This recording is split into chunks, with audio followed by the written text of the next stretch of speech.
Bonsoir à tous, bienvenue dans votre émission Sunset. Heureux de vous retrouver, vous êtes bien sur Canal 7, votre chaîne panafricaine. Je suis Roger Adieno, mais je ne suis pas seul. Avec moi, Fidji Bagissi, Nikela, Edna Maïko, sans oublier Uriel Amaga. Viendra nous retrouver Michel Épée. Au sommaire, le sujet Sunset, suivi du sujet d'actualité proposé par Uriel Amaga. L'Afrique qui gagne, la rétro cassette, un peu de détente avec la rubrique Beautiful présentée par Fidji Bagissi. Hashtag proposé par Nikela. L'Afrique autrement, Charlie ou pas Charlie. Puis Tostanko, servi par Edna Maïko. Enfin, votre blind set. Sunset, c'est maintenant. Bonsoir à tous. Bonsoir. Bonsoir. Alors, et cette semaine? Alors, un peu déçu par rapport à la défaite des Panthères, mais bon, tranquille. Mais il faut néanmoins préciser qu'il y a eu la victoire des Panthères aussi lors du premier match. N'est-ce pas? C'est pour ça que le petit clin d'œil, c'est le sujet Sunset sur effectivement les bons moments des Panthères qui jouent en Guinée équatoriale. Comme dirait Patson, l'humoriste, c'est cadeau. Jeu de jambes, papa. Allez, le sujet Sunset. N'oubliez pas, ne regardez pas.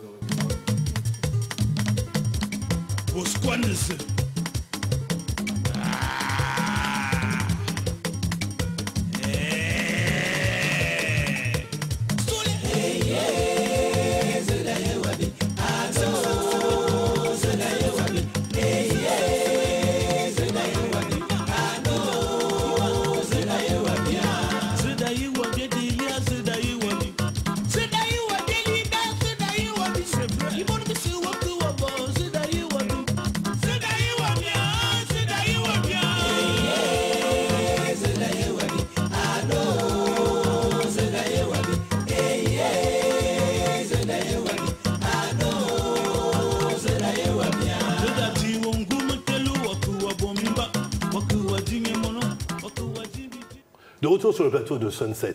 Alors, on vient de voir quelques images sur les Panthères.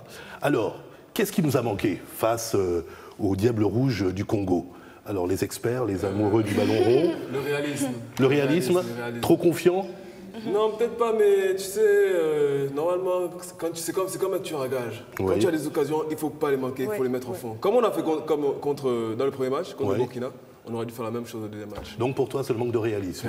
Uriel. On est dans le même sens que Nick tantôt. C'est ce qui nous a manqué contre les Diables Rouges du Congo, c'est l'efficacité, le réalisme. Parce qu'on a beau avoir toutes les occasions du monde, si on ne les met pas au fond des filets, on ne gagne pas le match. Et c'est malheureusement ce qui nous a porté préjudice le dernier match contre le D'accord. Congo. On doit jouer dimanche, me semble-t-il, face à la Guinée équatoriale. Oui. Alors, quelles sont nos chances?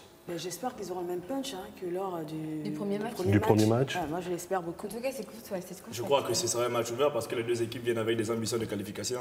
La Guinée équatoriale en tant que pays hôte qui ne veut pas perdre la face. Le Gabon qui a depuis quelques années une certaine renommée. Donc, Alors, le petit message pour les Panthères. Pierre-Emerick, rentre dans le match. Malik, assure tes passes. Frédéric, quand tu as l'occasion, mets-la au fond, s'il te plaît, mets-la au fond. Mais en tout cas, quoi qu'il en soit, on est derrière les Panthères. Derrière les Panthères, donc on va continuer à les suivre et on espère que les Panthères pourront battre la Guinée équatoriale. Le temps pour nous donc de passer au sujet d'actualité, donc proposé par Uriel Amaga. Sujet d'actualité.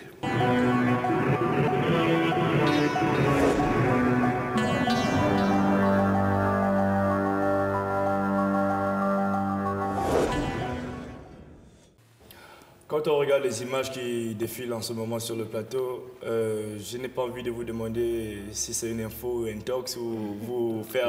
Les images parlent d'elles-mêmes. Les images parlent d'elles-mêmes, c'est du terrorisme, et là c'est Boko Haram. Oui. Et je vais parler de Boko Haram, pas pour évoquer les questions stratégiques, pas pour évoquer des questions militaires ou des questions de géopolitique ou des considérations de cet ordre.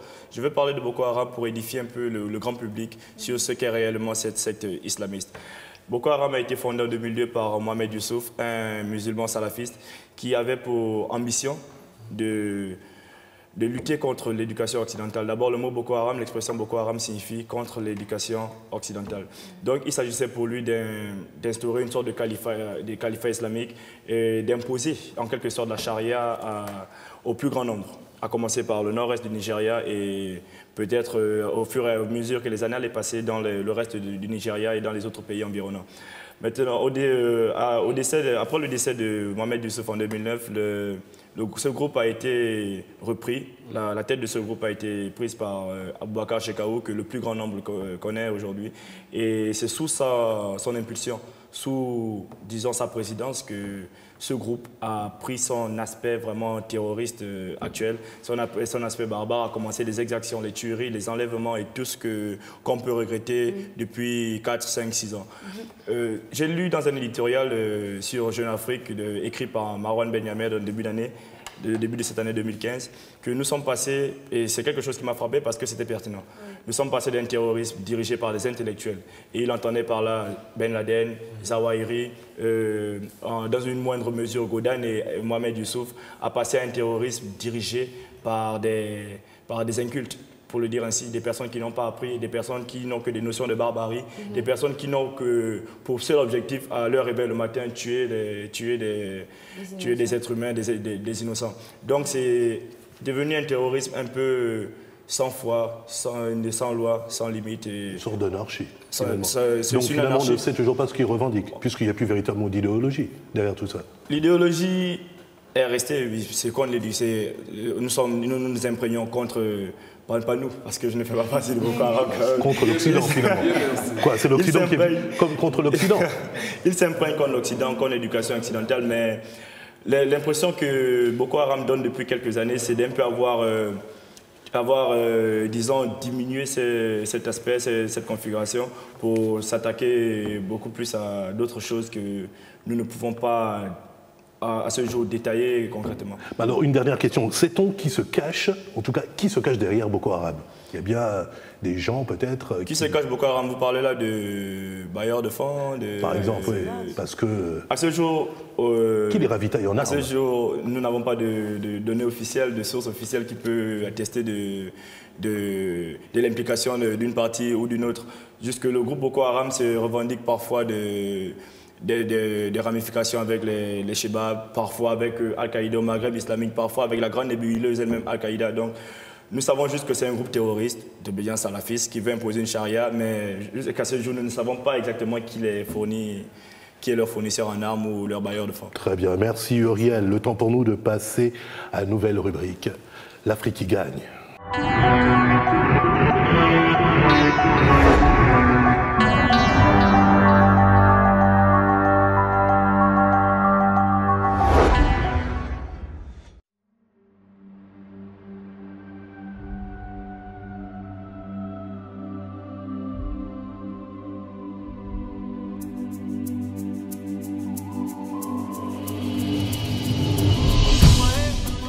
La Guinée équatoriale, capitale Malabo, est constituée de deux parties, l'une continentale, bordée par le Cameroun et le Gabon, l'autre insulaire, avec l'île de Bioko et l'île d'Annobon. La Guinée équatoriale, c'est aussi un président, Teodoro Obiang Nguema Mbazogo, qui a vite compris, après la découverte du pétrole en 1996, qu'il fallait s'inscrire dans la dynamique d'une Afrique qui gagne, en mettant en place un modèle économique destiné à l'horizon 2020, visant à faire de la Guinée équatoriale un pays émergent.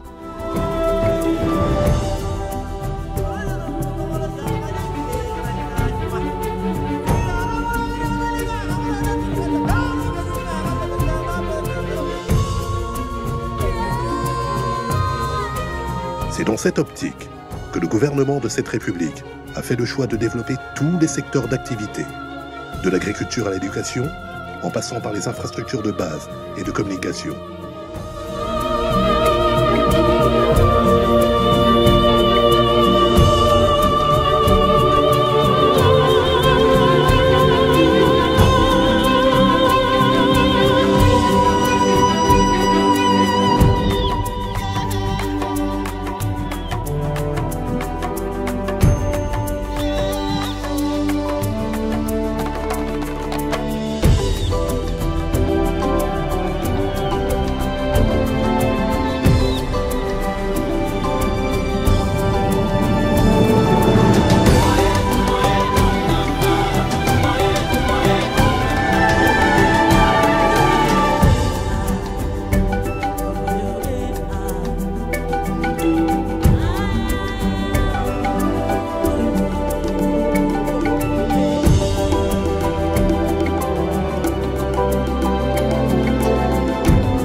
Enfin, la Guinée équatoriale se veut être avant tout un pays fier de son histoire et non esclave de celle-ci. Un modèle pour le continent africain qui demeure incontestablement le berceau de l'humanité. De retour sur le plateau de Sunset. Alors les amis, on vient de voir ce superbe reportage sur la Guinée équatoriale. Alors ma question est la suivante, je vais commencer peut-être par Edna. Que penses-tu du développement spectaculaire de la Guinée équatoriale de ces dernières années? Il est spectaculaire, c'est magnifique.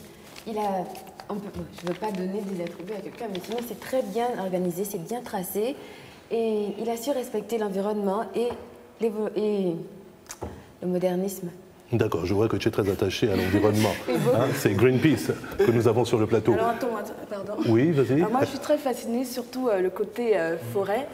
Pour le développement spectaculaire en Guinée équatoriale, je dirais que lorsqu'on a la volonté de bien faire les choses, on le fait, et surtout à un temps record. Ils ont développé la Guinée équatoriale, on va dire, en 10 ans. Oui, une dizaine d'années, oui. Parce qu'ils ont découvert le pétrole. Quand je pense que c'est juste là à côté, il suffit de prendre la voiture et d'y arriver. Oui, ils ont découvert le pétrole en 1996. Ouais, tu peux y aller. Uriel, tu voulais réagir? Je regarde les images, ça vaut le détour. N'est-ce pas? Tu as envie de prendre le premier billet? C'est ça? Maintenant, après, plus sérieusement, c'est impressionnant ce qui se passe en Guinée équatoriale. Parce que c'est un pays qui a connu son boom pétrolier au milieu des années 90. En 1996, pour être exact. En 1996. Ouais. Et à partir de 1996, ils ont procédé à une sorte de modernisation du pays qu'on peut constater sur les images qui sont vraiment. Bien sûr, une véritable vision. Ça coupe le souffle, N'est-ce pas, Nick? Oui, non, mais moi je voulais dire, comme je disais pour nous paraphraser, c'est vraiment l'Afrique qui gagne. Exact. C'est l'Afrique qui gagne économiquement, l'Afrique qui gagne au niveau du développement et surtout dans l'idée, parce que vous savez que le développement part de l'idée. Et le fait de vouloir nationaliser en fait son économie, c'est vraiment ça le cœur de tout. Parce que ça permet que, même s'il y a des investisseurs étrangers, la population ne soit pas mise en reste. Donc la population fait partie de ce développement. Et ils sont impliqués justement avec cette nationalisation où on a besoin d'Équato dans chaque entreprise qui soit créée. Bien sûr. Vraiment, ça permet de tirer le bateau vers le bas. C'est Équato péjoratif, donc Équato-guinéen. Équato-guinéen, mais à savoir que le président lui-même, lorsqu'il fait venir les investisseurs, il a lui-même exigé qu'il y ait 75% des autochtones, donc des nationaux, qui puissent intégrer ces sociétés-là. Mais alors, la Guinée équatoriale a une vision, celle de l'horizon 2020, pour s'ériger au rang de pays émergents. À savoir, ils ont mis en place une politique, une vraie politique, attends, je regarde, une politique, un modèle, je devrais dire, un modèle économique basé sur quoi? Sur effectivement le développement de tous les secteurs d'activité, comme on a pu l'entendre, l'agriculture, en passant par l'éducation, les infrastructures, tous les moyens de communication. Alors, ma question est la suivante. Est-ce que, selon vous, c'est une question collégiale, selon vous, est-ce que la Guinée équatoriale peut-elle être un modèle, en tout cas un modèle pour les autres pays? Pays africains. Pour les autres pays africains, pour effectivement les Africains, effectivement, pour le continent. Oui. Est-ce qu'il peut être un modèle? Parce qu'on a toujours pour modèle l'Occident. Mais là, pour le coup... Non. Là, pour ça, je suis modèle tout à fait d'accord. Uriel?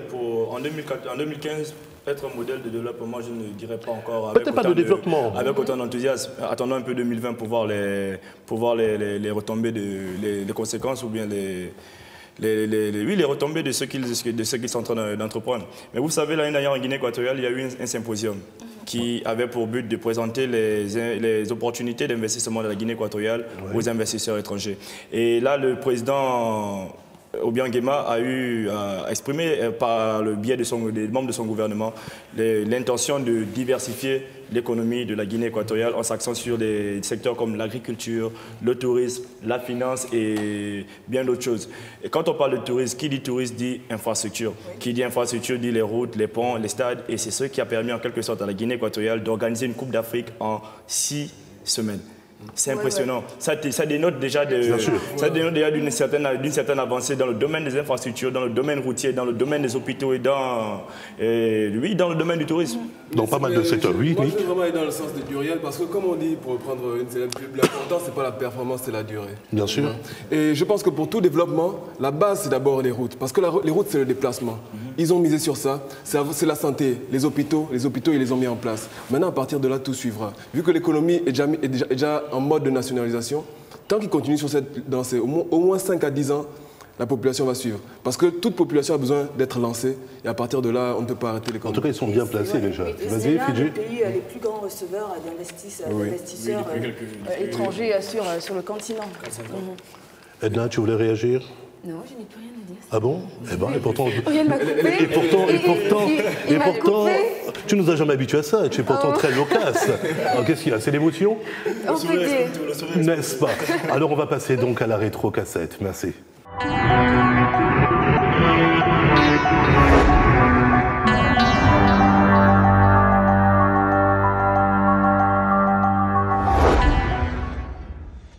Édition spéciale sur la marche historique qui a eu lieu ce dimanche 11 janvier 2015 dans les rues de Paris. Les manifestants sont partis de la place de la République vers la place de la Nation. Écoutez Carnot, je pense qu'avec vous cet après-midi, on a pris le temps de regarder les images. Et on a vu que dans le casting des chefs d'État africains qui représentent le continent, primauté avait été donnée aux chefs d'État d'obédience musulmane. Je veux saluer le courage, la bravoure, l'efficacité des gendarmes, des policiers, de tous ceux qui ont participé à ces opérations. Je veux leur dire que nous sommes fiers d'eux, car quand l'ordre a été donné, ils ont porté l'assaut dans le même mouvement. Et le débat qui s'était focalisé sur l'affaire Mera, on avait reproché à l'époque au RAID de l'avoir tué, d'avoir abattu. Et je m'étonne simplement que cette fois, tout le monde salue le fait qu'ils sont allés au bout de la solution finale, qui a consisté à faire disparaître ces terroristes. Les manifestants sont partis de la place de la République vers la place de la Nation. Il y a quelques 3 kilomètres qui séparent ces deux places dans le cœur de Paris. Vous avez relevé que le 11 septembre 2001 constitue un marqueur historique par rapport à la lutte contre le terrorisme et aux nouvelles menaces qui se sont faites jour juste après cet attentat. De retour sur le plateau Sunset. Alors on vient de voir cette édition spéciale sur effectivement les attentats qui se sont déroulés au siège de Charlie Hebdo. Alors, autour de cette table, qui connaissait l'hebdomadaire satirique Charlie Hebdo avant ces attentats? Moi, je connaissais avant, lorsqu'ils ont caricaturé Jésus et le pape. Donc, tu connaissais? Bon, on ne connaît pas, mais c'est juste sur les réseaux sociaux, voilà. Et tout. Très bien. Uriel, je présume que... Ce serait une honte pour moi. Déjà, je veux dire qu'avant le 7 janvier, je ne connaissais pas Charlie Hebdo. En tant que journaliste, c'est un peu... D'accord, mais c'est honnête de ta part, c'est louable. Et toi, Fidji? Pardon, Edna? Oui. Non, je ne les connaissais pas. C'est après cet attentat que j'ai pu savoir qui était Charlie Hebdo. Mais le Français de France, l'Africain de France. Et Nick? Merci de me tendre la perche. Non mais oui, je connaissais Charlie Hebdo et il faut dire que moi j'avais déjà quelques problèmes avec Charlie Hebdo depuis quelques années. Depuis en fait la première polémique qu'il y a eu sur leur caricature, parce que je trouvais quand même ça assez déplacé. Liberté d'expression, oui, mais bon. Mais alors, pas très fan. Très bien. Alors, quel est votre sentiment face donc aux attentats commis dans les locaux de Charlie Hebdo? Je commence par... Allez, Uriel. Mais ce qui est arrivé est forcément déplorable parce que c'est la rédaction d'un organe de presse qui a été décimé. Ça aurait pu être Canal 7, ça aurait pu être CNN, ça aurait pu être BBC ou Al Jazeera. C'est des gens qui meurent dans l'exercice de leur fonction, des gens qui meurent pour... un peu à cause des convictions qu'ils ont eues tout au long de leur vie. Au nom de la liberté d'expression. Oui, c'est forcément déplorable de voir ces personnes. C'est regrettable et c'est condamnable. Les attentats qui ont été perpétrés sont condamnables. Bien sûr. Fidji, décidément. Edna? Moi, mon point de vue, c'est que ça fait peur de savoir qu'on meurt parce qu'on nous tue juste parce qu'on a des choses à dire ou bien parce qu'on pense comme ça ou d'une façon différente d'autres personnes. Ça fait peur. D'accord, très bien. Bah, écoutez, merci. On va passer à Beautiful.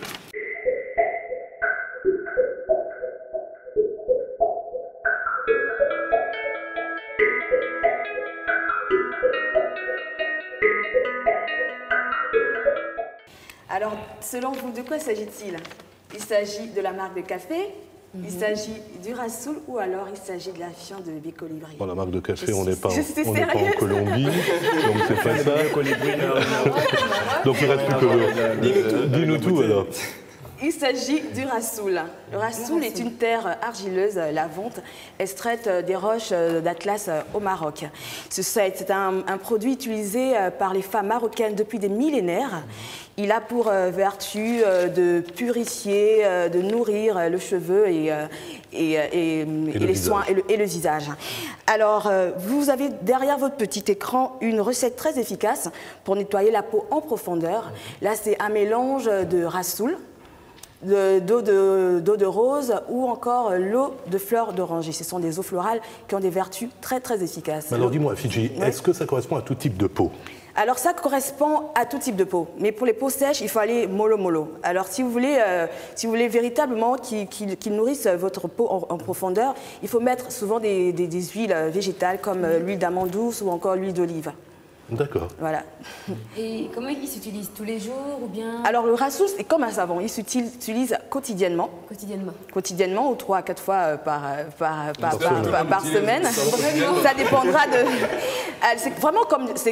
En fait, c'est une argile lavante. Ça agit comme du savon. Ça mousse. Et la particularité que j'aime avec le Rassoul, c'est parce qu'il absorbe les impuretés dans la buvard. Je l'ai essayé, bien sûr que je l'ai testé.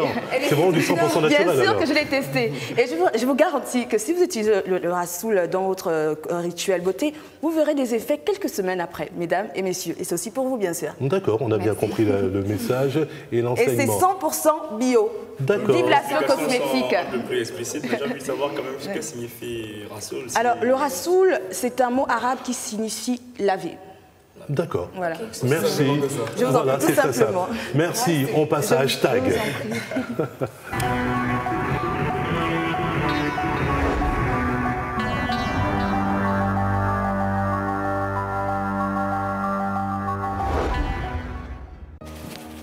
Alors aujourd'hui, messieurs et dames, je vais vous parler de Konga.com. Konga.com, qu'est-ce que c'est, Nick? Konga. C'est un site de vente en ligne nigérian qui permet d'acheter de la téléphonie mobile, des produits électroniques, des vêtements pour hommes, pour femmes et des jouets, enfin vraiment tout. C'est un peu rue du commerce.com. C'est un peu ça, mais en mode nigérien. D'accord. Vraiment tout revendeur ou vendeur international ou nigérien peut vendre sur ce site. C'est une plateforme qui est ouverte à tout le monde. Et pour la petite idée, je vais faire comme toi. Konga, ça veut dire en Yoruba eau potable. Eau potable. Donc aujourd'hui, on a navet et eau potable. Quel lien tu fais entre l'eau potable et Sim Shagaya, qui était le fondateur, a fondé ça parce qu'il voulait que les gens l'utilisent tous les jours, un peu comme l'eau potable. D'accord, c'est assez subtil. C'est subtil. Et pour revenir justement sur Sim Shagaya, c'est un Nigérian qui a fait ses études aux États-Unis à la Harvard Business School. Ça force le respect. Voilà, il a obtenu un MBA et après ça, il est rentré en Afrique du Sud. Il a travaillé pendant 10 ans dans les banques d'investissement et dans les nouveaux médias. Avant de se rendre compte que lui-même étant nigérien. Le Nigeria, c'est 160 millions de personnes. S'il vous plaît. C'est Internet qui ne fait que s'implanter de plus en plus. La téléphonie mobile qui est là. Il s'est dit, mais pourquoi je ne rentre pas vu que partout, enfin c'est un potentiel imaginable pour le e-commerce. Il est rentré, lui-même étant commerçant dans l'âme, et il a lancé ce site, après plusieurs expériences. Et au final, je peux dire que Konga.com a été lancé en 2012, mais le jour clé de Konga.com, c'est le 29 novembre 2013. Pourquoi ce jour? Pourquoi ce jour? Pourquoi cette date même? Alors ce jour-là, il a organisé des Black Friday. C'est des ventes flash promotionnelles, donc avec des prix cassés sur tous les produits, donc moins 50, moins 60%. Et ce jour-là, il a réalisé en un jour autant qu'en un mois de décembre. Super. Le mois de décembre qui est quand même le mois le plus vendu en fait. Oui. Alors, pour Konga.com, l'avantage c'est que ce sont les modes de paiement qui sont à disposition. Parce que c'est vraiment adapté à l'Afrique. Il y a les cartes bancaires comme naturellement. Aussi par... les mobile money. Mobile money, qui sont mais aussi, il y a le paiement à la livraison. C'est-à-dire, vous commandez et c'est seulement quand vous recevez le produit que vous payez. D'accord. Donc c'est vraiment adapté à tout. À tout le monde. Ok. Mais alors, pour le coup, c'est-à-dire, je suis ici, je suis au Gabon, je me connecte sur le site, et à partir de là, je passe une commande, je ne sais pas. Eux, ils sont vraiment implantés au Nigeria, parce qu'avec 160 millions de personnes, ils ont vraiment de quoi faire. C'est dommage. Mais maintenant, cette année, ils sont passés à l'internationalisation. C'est mieux. Oui, parce que justement, il n'a pas caché qu'il voulait devenir le Alibaba d'Afrique. Donc Alibaba, le site numéro 1 de e-commerce. Chinois, oui. Et je pense que c'est en bonne voie parce que Naspers, le numéro 1 du e-commerce sud-africain, a investi 15 millions de dollars dans Konga.com. Et Kinnevik, c'est un fonds d'investissement suédois, a investi Un monstre 40 européen. millions. 40 millions de dollars dans son projet. Ça donne le tournis, tout ça. Ça donne le tournis, mais ça donne aussi beaucoup d'espoir parce que c'est ça l'Afrique qui gagne. Bien sûr. C'est-à-dire, tout le monde sait que l'Afrique, c'est une masse de population et une masse de consommation très importante. Pourquoi s'intéresser à Peut-être des quelque sites chose de Zalando, comme tu disais, non? Quelque chose que Nick a certainement oublié parce que j'ai quand même suivi de manière partielle l'évolution de Sim Chagaya. Il a reçu en 2013 le prix de l'entrepreneur de l'année. Et justement, Konga.com a été plusieurs fois récompensé. Ils ont été meilleure entreprise de l'année, marque émergente de l'année. Et surtout, ils ont été la marque la plus innovante du secteur de la distribution au Marketing World Management. Bah, écoute, ça fait vraiment partie de l'Afrique qui gagne. On va passer donc à l'Afrique autrement. Le temps pour nous donc de nous séparer d'Uriel Abaga. Rappelle-nous ton actu.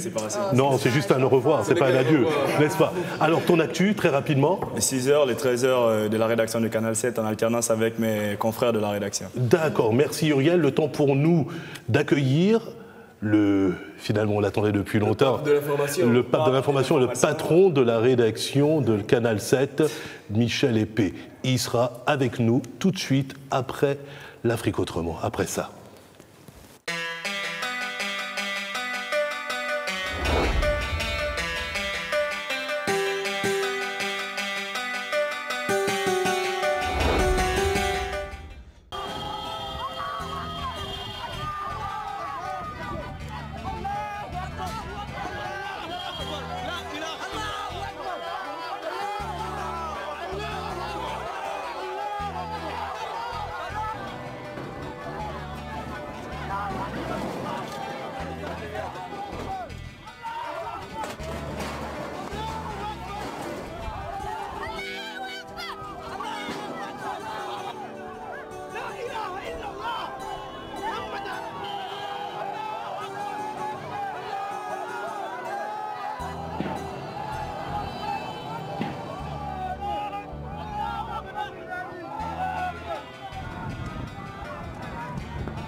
J'ai fermé le rideau, j'étais obligé.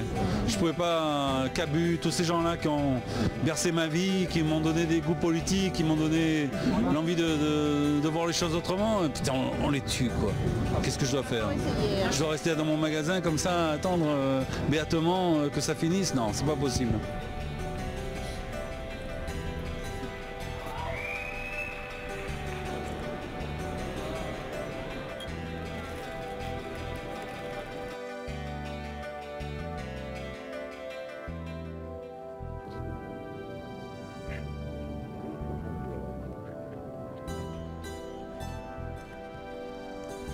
C'est important que les gens qui ont fait ça voient que on s'exprime quand même, on rit, on pleure, on est là tous ensemble et ça ne nous arrêtera pas quoi.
De retour sur le plateau de Sunset, nous ne sommes pas seuls, Uriel nous a quittés, mais nous avons la chance et le privilège de recevoir Michel Épée, le patron de la rédaction de Canal 7, mais aussi un homme de presse, travaillé longtemps à Jeune Afrique, un homme influent des médias.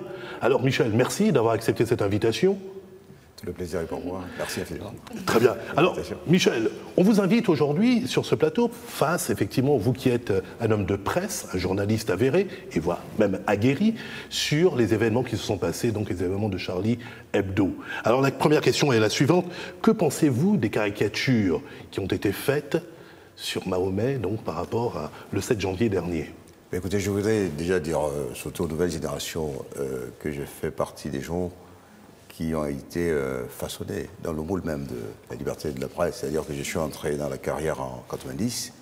À l'époque, il y avait la mutation entre le parti unique qui cristallisait un peu la pensée unique vers l'évolution vers les libertés fondamentales. Et je pense qu'à 24 ans, avec beaucoup d'autres, on a été un peu les acteurs de cette période.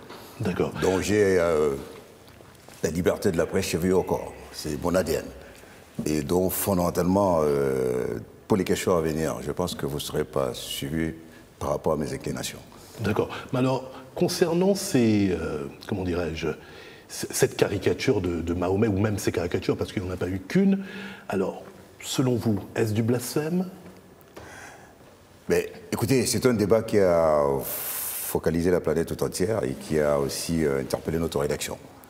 Et nous y avons consacré des éditions d'information spéciales parce que nous sommes là aujourd'hui, parce que la liberté existe et que la liberté de ton qui prévaut celle de cette émission participe aussi de cet absolu. Bon, maintenant, il y a eu plusieurs interprétations. Est-ce qu'on peut rire de tout? Justement, la question fondamentale. Vous me tendez la perche, justement, Michel, parce que c'était la question que je voulais vous poser. Peut-on rire de tout compte tenu du climat actuel? Mais, écoutez, le débat est quelque peu délicat. La France, je rappelle que le marqueur historique universel 1789, qui a mis en place la charte même des droits de l'homme, qui est universelle aujourd'hui et qui existe dans toutes les constitutions mondiales. Et je pense donc que si on n'intègre pas dans le prisme de la compréhension des événements le fait que le fondement même de la culture française est basé sur la liberté. C'est-à-dire que c'est à partir de là qu'il faut enclencher le curseur pour comprendre les événements. Mais pour autant, est-ce que le centre de la compréhension de ce type d'absolu se situe à Paris ou à Bonn ou à Londres? Est-ce qu'on ne doit pas tenir compte des autres sensibilités et des nuances? Et je pense donc que le malentendu s'est focalisé à partir de là.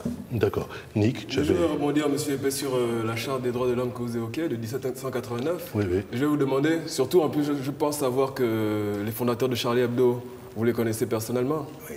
Mais est-ce que la liberté d'autrui ne s'arrête pas au comment celle de l'autre? Oui, c'est pour ça que je disais tout à l'heure que la France étant le berceau de toutes ces libertés-là, et la liberté de la presse, c'est la mère des libertés, comme on dit, et que la civilisation française, je dis bien française, occidentale aujourd'hui, son curseur se situe par rapport aux évolutions des libertés. Et que je peux imaginer que quand on est installé au sud du Sahara et qu'on est mauritanien, qu'on est sénégalais... Quand on est de confession musulmane. Oui, quand on voit deux hommes qui se marient ou deux femmes, je peux imaginer le tournis dont on peut être produit. Mais je pense qu'il faut apprécier justement ce débat par rapport au prisme occidental et par rapport au prisme français. Parce qu'en fait, je posais la question, parce que sachant qu'ils ont eu, on va dire, une première alerte il y a 8-10 ans, continuer encore à faire monter la température, moi je trouve que c'est un peu de l'irresponsabilité journalistique, si je peux appeler ça comme ça. Ils n'ont même pas fini et ils ont encore fait sortir. C'est moi. Écoutez, je vais rappeler l'histoire de Charlie Hebdo. Charlie Hebdo a été créé au début des années 60 par les historiens, Woleski et beaucoup d'autres, Tianous et beaucoup d'autres. Ouais. Et que le fondement de la ligne éditoriale a été articulé autour du fait que c'est les spécialistes de la transgression, c'est-à-dire qu'ils ne respectent tout ce qui est sacré entre en contradiction avec ce que cette ligne éditoriale... En tout cas, les lignes rouges sont toujours derrière. Oui, donc ça veut dire qu'ils ont égratigné tout au long de leur parcours toutes sortes d'institutions, c'est-à-dire les divers présidents la plus français, de Gaulle jusqu'à François Hollande, n'y ont pas échappé, sans compter tous les autres. Mais je pense que le tournant qui a été pris de façon dangereuse a été fait en 2006, lorsqu'effectivement ils ont élargi leurs frontières jusqu'à caricaturer le prophète Mahomet. D'accord. Et à cette période aussi, c'est vrai que la classe politico-médiatique française a été divisée parce qu'il y en avait qui avaient appelé à la responsabilité, notamment les hommes politiques en disant liberté, liberté, mais il ne faut pas heurter les autres. Et Bien je sûr. pense d'ailleurs que le pape François et tous ceux qui sont succédés au Vatican s'en sont fait l'écho, en disant Bien effectivement entendu, oui. qu'on n'a pas le droit, comme ça, d'interpeller et de rayer la croyance des autres. Bien sûr. Comme une incitation à la haine, c'est un manque de respect, c'est un mépris, mais vraiment. Mais alors, Michel, Charlie ou pas Charlie? Je vous ai rappelé tout à l'heure que moi j'ai l'ADN de la liberté chez lui au corps. Je le dis avec force. Je suis fondamentalement Charlie. Pour moi, on peut rire de tout. Mais je vous prends quand même, je prends le défi de dire que jamais, même tout en estimant qu'on peut rire de tout, je n'ai jamais manqué, que ce soit à des gens beaucoup plus jeunes que moi ou que ce soit mes aînés, j'ai toujours tenu compte de leur sensibilité, je les ai respectés.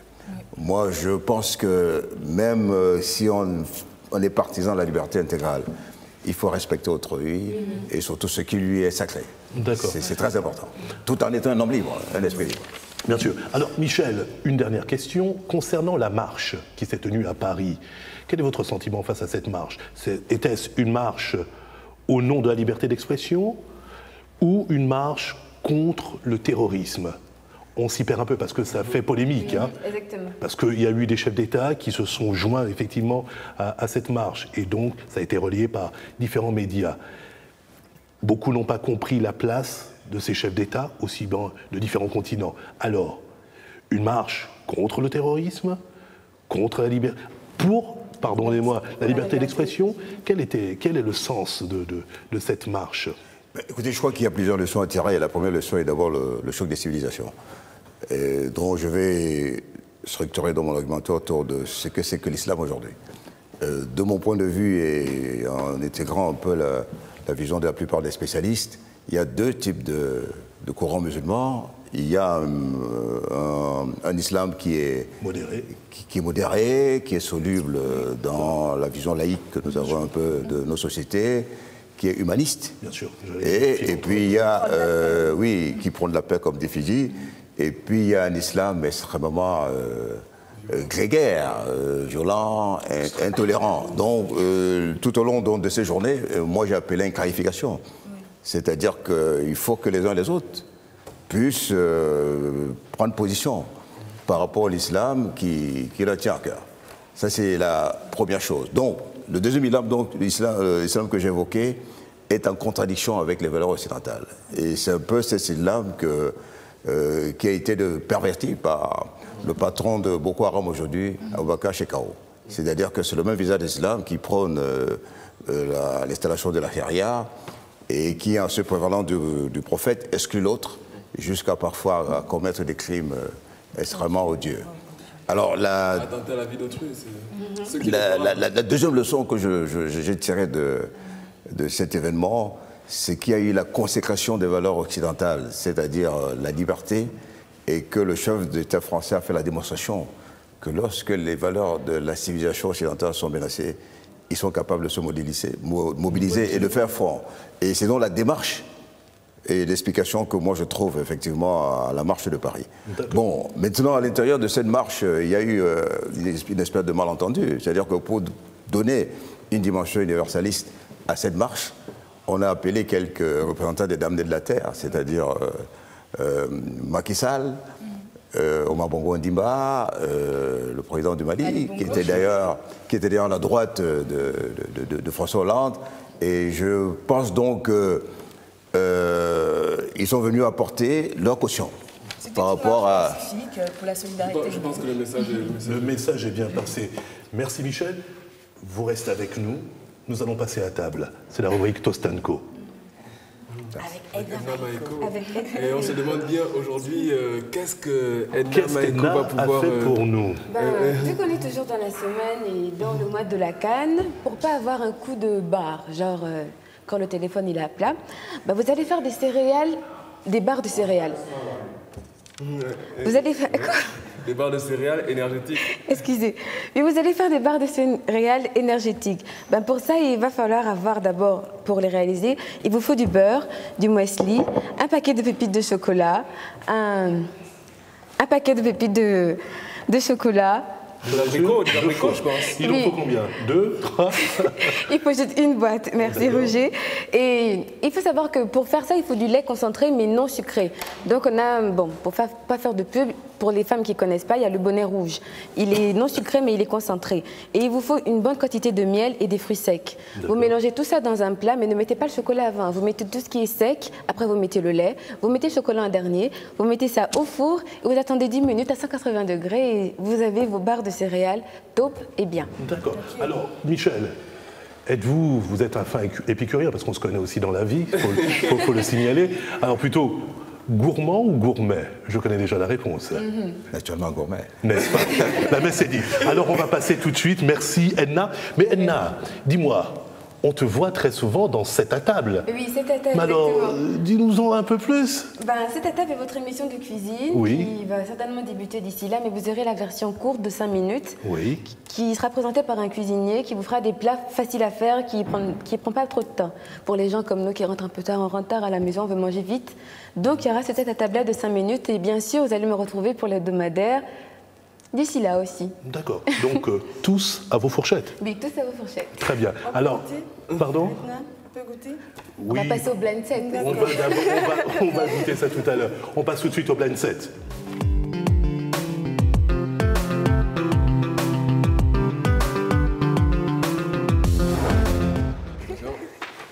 Alors, de retour sur le plateau de Sunset et on va jouer au blind set. Petit rappel des règles, hein, un petit rappel des règles. Le blind set, vous allez entendre un titre. À vous, effectivement, de trouver le chanteur ou le titre en question. Je rappelle aussi à Michel les pays qui sont les champions en titre, quand même. Bon, pour l'instant, je pense que c'est 3 partout. Non. C'est 3 partout. Eh oui, c'est 3 partout. Oh, c'est fou. Eh oui, c'est 3 partout. Donc, il y aura l'équipe donc de Michel, avec celle donc de Fidji, et Nickella et Nick. Donc, un gars, une fille. Je ne sais pas, je il se voit partout, j'ai l'impression. Il a rêvé de toi, parce qu'il n'y a pas d'équité. Je n'ai pas pu réviser mes fondamentaux. Non, c'est pas grave, tu vas bien t'en sortir. Et en même temps, tu es à côté d'une férue de musique. Spécialiste, en tout cas, on va le voir. Mademoiselle 7 hits. N'est-ce pas? Est-ce que tout le monde est prêt? Tout le monde est prêt en régie? Alors c'est parti, on va écouter le premier titre.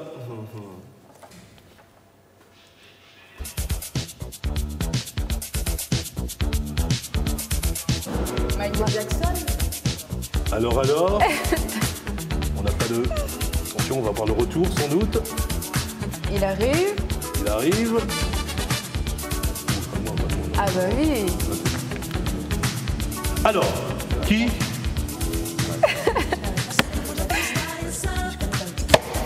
Bon, apparemment, il y a un petit vide. Donc Michael Jackson, et pour le titre Fidji, Wanna Be Starting Something. Ok. Bravo. C'est le Laurent Baffy de Sunset, il faut le dire. Voilà, c'est le Laurent Baffy. Oui, pour les chanteurs, oui, ça passe. 1 point à rien. Ok, on passe au deuxième titre. Non, on prend la parole d'autorité. N'est-ce pas? Oui. Le pouvoir se prend par la force. Voilà. Alors, le deuxième titre.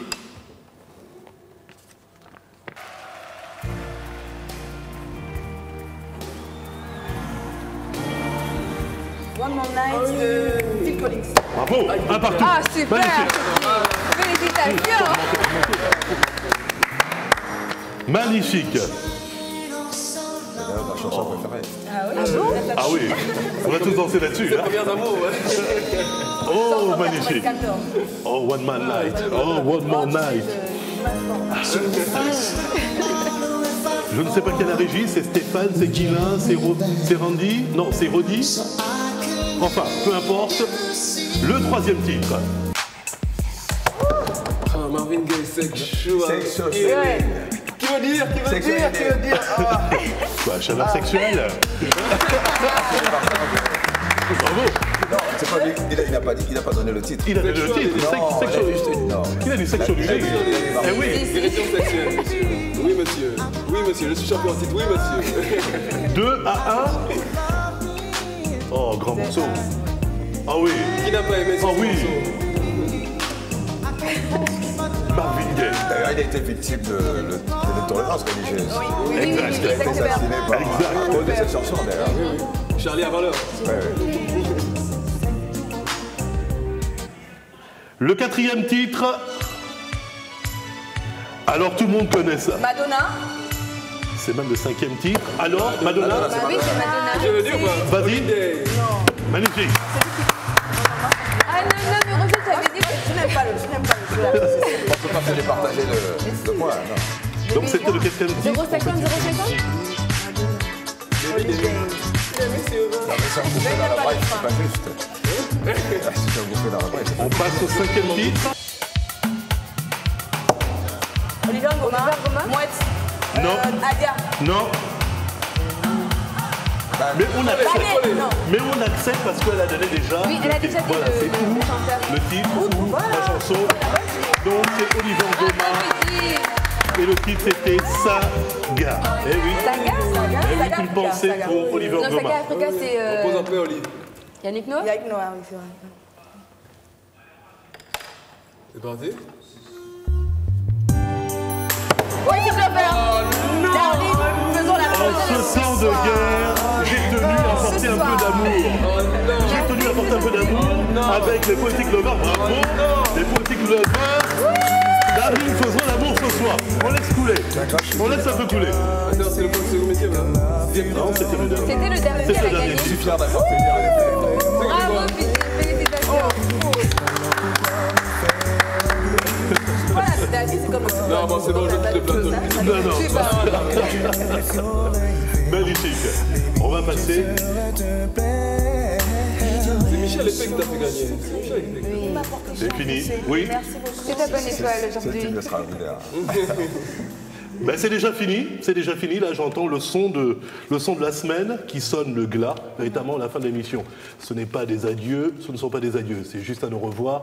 Un grand merci à Michel Épée, le patron de la rédaction, grand homme des médias et de presse. Merci encore. C'est un plaisir d'être là. Merci beaucoup à Michel. Merci Yannick, Fidji, Edna et Uriel.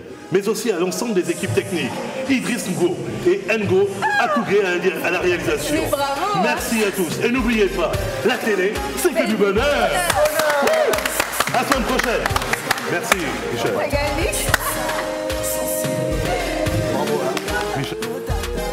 Tu vas finir au Malango. Les panthères sont venus en mission. Ce soir on ne fait pas de cadeaux. On est venu pour gagner, te pose plus de questions. Le feu dans les pieds. Tu viens car tu ressens la pression. Les mains dans les airs parce que nous sommes des gagnants. Et là pour la canner. Pardon, laissez-nous jouer nos cassettes. Ça va finir en casette.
Bonsoir à tous, bienvenue dans votre émission Sunset. Heureux de vous retrouver, vous êtes bien sur Canal 7, votre chaîne panafricaine. Je suis Roger Adieno, mais je ne suis pas seul. Avec moi, Fidji Bagissi, Nikela, Edna Maïko, sans oublier Uriel Amaga. Viendra nous retrouver Michel Épée. Au sommaire, le sujet Sunset, suivi du sujet d'actualité proposé par Uriel Amaga. L'Afrique qui gagne, la rétro cassette, un peu de détente avec la rubrique Beautiful présentée par Fidji Bagissi. Hashtag proposé par Nikela. L'Afrique autrement, Charlie ou pas Charlie. Puis Tostanko, servi par Edna Maïko. Enfin, votre blind set. Sunset, c'est maintenant. Bonsoir à tous. Bonsoir. Alors, et cette semaine? Alors, un peu déçu par rapport à la défaite des Panthères, mais bon, tranquille. Mais il faut néanmoins préciser qu'il y a eu la victoire des Panthères aussi, lors du premier match. N'est-ce pas? C'est pour ça que le petit clin d'œil, c'est le sujet Sunset sur effectivement les bons moments des Panthères qui jouent en Guinée équatoriale. Comme dirait Patson, l'humoriste, c'est cadeau. Jeu de jambes, papa. Allez, le sujet Sunset. N'oubliez pas, ne regardez pas le Os squanes.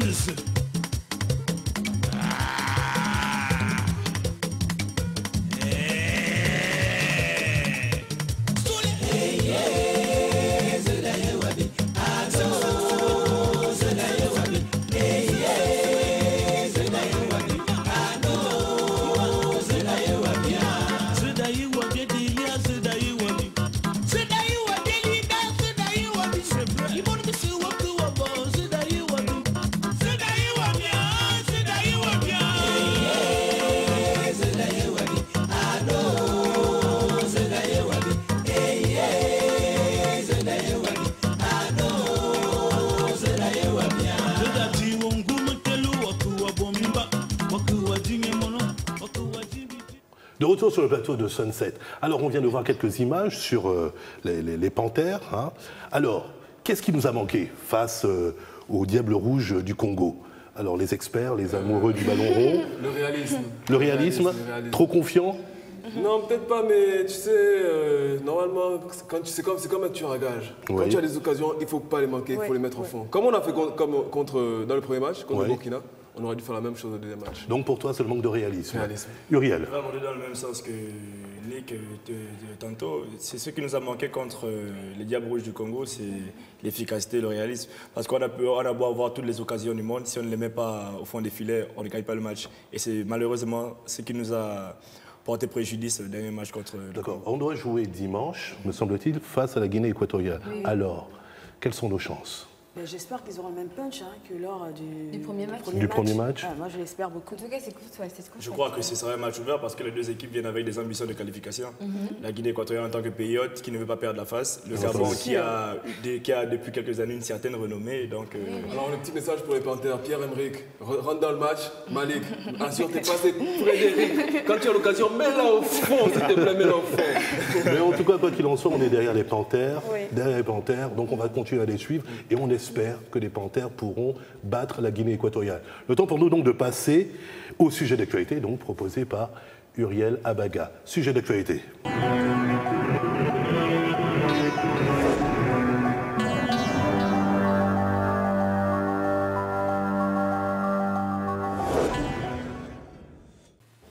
Quand on regarde les images qui défilent en ce moment sur le plateau, je n'ai pas envie de vous demander si c'est une info ou un tox ou vous faire... les images parlent d'elles-mêmes. Les images parlent d'elles-mêmes, c'est du terrorisme, et là c'est Boko Haram. Et je vais parler de Boko Haram, pas pour évoquer les questions stratégiques, pas pour évoquer des questions militaires ou des questions de géopolitique ou des considérations de cet ordre. Je vais parler de Boko Haram pour édifier un peu le grand public sur ce qu'est réellement cette secte islamiste. Boko Haram a été fondé en 2002 par Mohamed Youssouf, un musulman salafiste qui avait pour ambition de lutter contre l'éducation occidentale. D'abord, le mot Boko Haram, l'expression Boko Haram signifie contre l'éducation occidentale. Donc, il s'agissait pour lui d'instaurer une sorte de califat islamique et d'imposer en quelque sorte la charia au plus grand nombre, à commencer par le nord-est du Nigeria et peut-être au fur et à mesure que les années allaient passer dans le reste du Nigeria et dans les autres pays environnants. Maintenant, après le décès de Mohamed Youssouf en 2009, ce groupe a été repris. La tête de ce groupe a été prise par Aboubacar Shekau, que le plus grand nombre connaît aujourd'hui.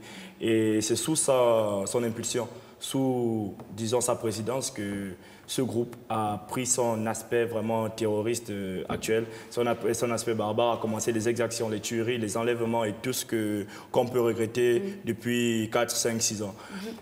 J'ai lu dans un éditorial sur Jeune Afrique, écrit par Marwan Benyamed au début de cette année 2015, que nous sommes passés, et c'est quelque chose qui m'a frappé parce que c'était pertinent, nous sommes passés d'un terrorisme dirigé par des intellectuels. Et il entendait par là Ben Laden, Zawahiri, dans une moindre mesure Godane et Mohamed Youssouf, à passer à un terrorisme dirigé par des incultes, pour le dire ainsi, des personnes qui n'ont pas appris, des personnes qui n'ont que des notions de barbarie, des personnes qui n'ont que pour seul objectif, à leur réveil le matin, tuer des êtres humains, des innocents. Donc c'est devenu un terrorisme un peu sans foi, sans loi, sans limite. Une sorte d'anarchie. Donc finalement, on ne sait toujours pas ce qu'ils revendiquent, puisqu'il n'y a plus véritablement d'idéologie derrière tout ça. L'idéologie est restée, c'est qu'on le dit, nous nous imprégnons contre, pas nous, parce que je ne fais pas partie de Boko Haram. Contre l'Occident, finalement. Quoi, c'est l'Occident qui est comme contre l'Occident. Il s'imprègne contre l'Occident, contre l'éducation occidentale, mais l'impression que Boko Haram donne depuis quelques années, c'est d'un peu disons, diminué cet aspect, cette configuration, pour s'attaquer beaucoup plus à d'autres choses que nous ne pouvons pas à ce jour détailler concrètement. Alors une dernière question, sait-on qui se cache, en tout cas qui se cache derrière Boko Haram? Il y a bien des gens peut-être... Qui se cache Boko Haram? Vous parlez là de bailleurs de fonds Par exemple, oui, parce que... À ce jour... qui les ravitaille en armes? À ce jour, nous n'avons pas de données officielles, de sources officielles qui peuvent attester de l'implication d'une partie ou d'une autre. Jusque le groupe Boko Haram se revendique parfois des ramifications avec les Shebabs, parfois avec Al-Qaïda au Maghreb islamique, parfois avec la grande nébuleuse elle-même Al-Qaïda. Donc, nous savons juste que c'est un groupe terroriste d'obédience salafiste qui veut imposer une charia, mais jusqu'à ce jour, nous ne savons pas exactement qui est leur fournisseur en armes ou leur bailleur de fonds. Très bien, merci Uriel. Le temps pour nous de passer à une nouvelle rubrique, l'Afrique qui gagne.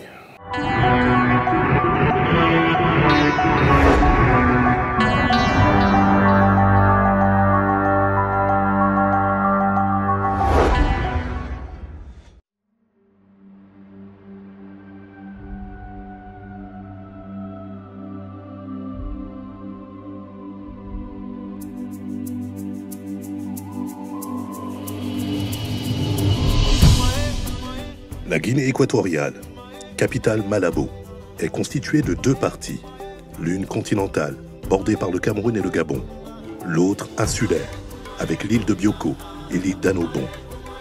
La Guinée équatoriale, c'est aussi un président, Teodoro Obiang-Nguema Mbazogo, qui a vite compris, après la découverte du pétrole en 1996, qu'il fallait s'inscrire dans la dynamique d'une Afrique qui gagne, en mettant en place un modèle économique destiné à l'horizon 2020, visant à faire de la Guinée équatoriale un pays émergent.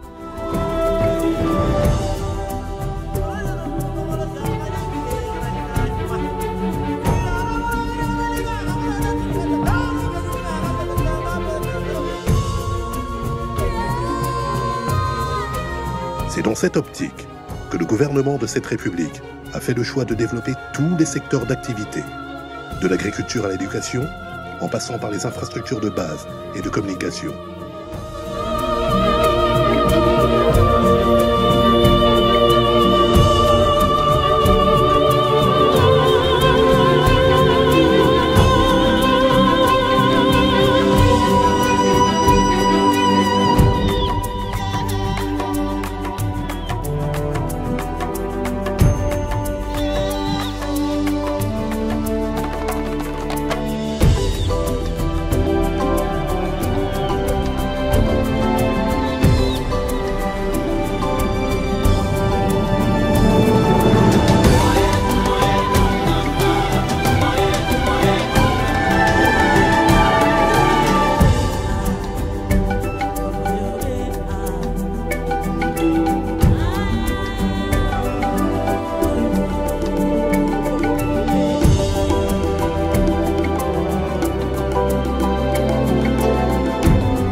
Enfin, la Guinée équatoriale se veut être avant tout un pays fier de son histoire et non esclave de celle-ci.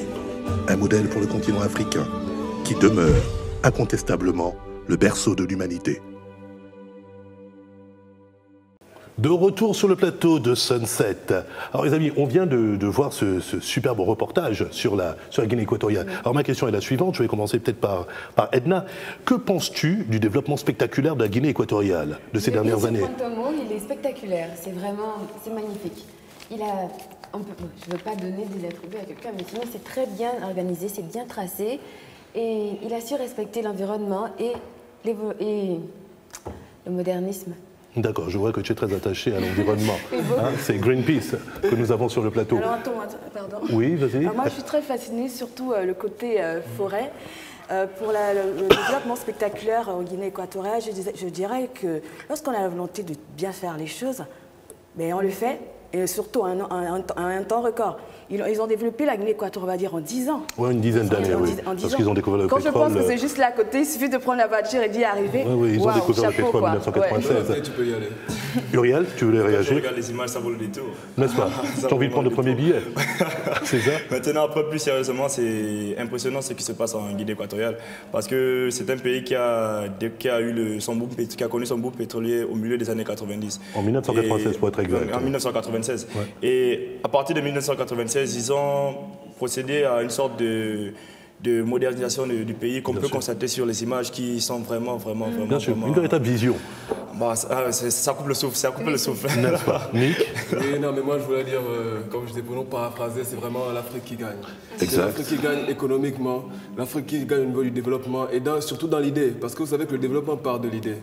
Et le fait de vouloir nationaliser en fait son économie, c'est vraiment ça le cœur de tout. Parce que ça permet que, même s'il y a des investisseurs étrangers, la population ne soit pas mise en reste. Donc la population fait partie de ce développement. Et ils sont impliqués justement avec cette nationalisation où on a besoin d'Équato dans chaque entreprise qui soit créée. Bien sûr. Vraiment, ça permet de tirer le bateau vers le bas. C'est Équato péjoratif, donc Équato guinéen. Équato guinéen, mais à savoir que le président lui-même, lorsqu'il fait venir les investisseurs, il a lui-même exigé qu'il y ait 75% des autochtones, donc des nationaux, qui puissent intégrer ces sociétés-là. Mais alors, la Guinée équatoriale a une vision, celle de l'horizon 2020, pour s'ériger au rang de pays émergents. À savoir, ils ont mis en place une politique, une vraie politique, attends, je regarde, une politique, un modèle, je devrais dire, un modèle économique, basé sur quoi? Sur effectivement le développement de tous les secteurs d'activité, comme on a pu l'entendre, l'agriculture, en passant par l'éducation, les infrastructures, tous les moyens de communication. Alors, ma question est la suivante. Est-ce que, selon vous, c'est une question collégiale, selon vous, est-ce que la Guinée équatoriale peut-elle être un modèle, en tout cas un modèle pour les autres pays? Pays africains.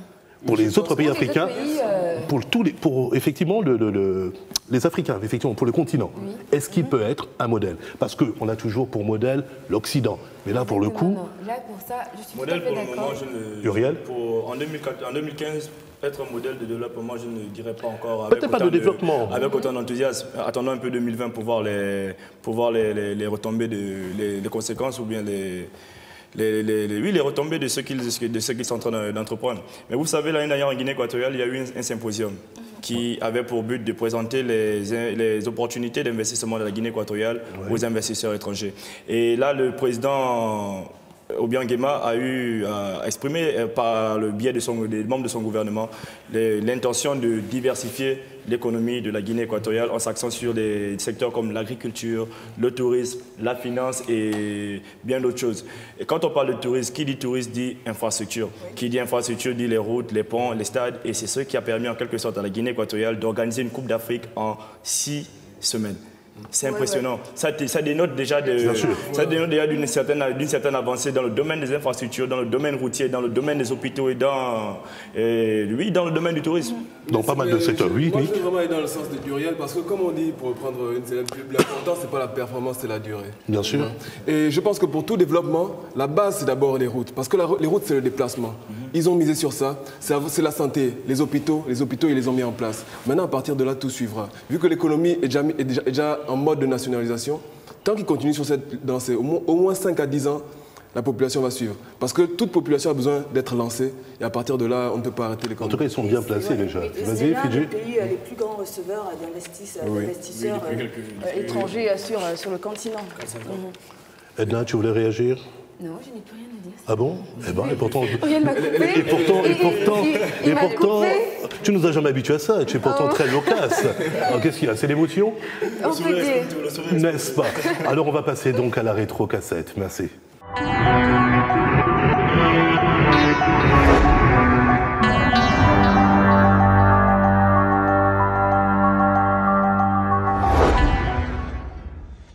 Édition spéciale sur la marche historique qui a eu lieu ce jour, ce dimanche 11 janvier 2015, dans les rues de Paris. Les manifestants sont partis de la place de la République vers la place de la Nation.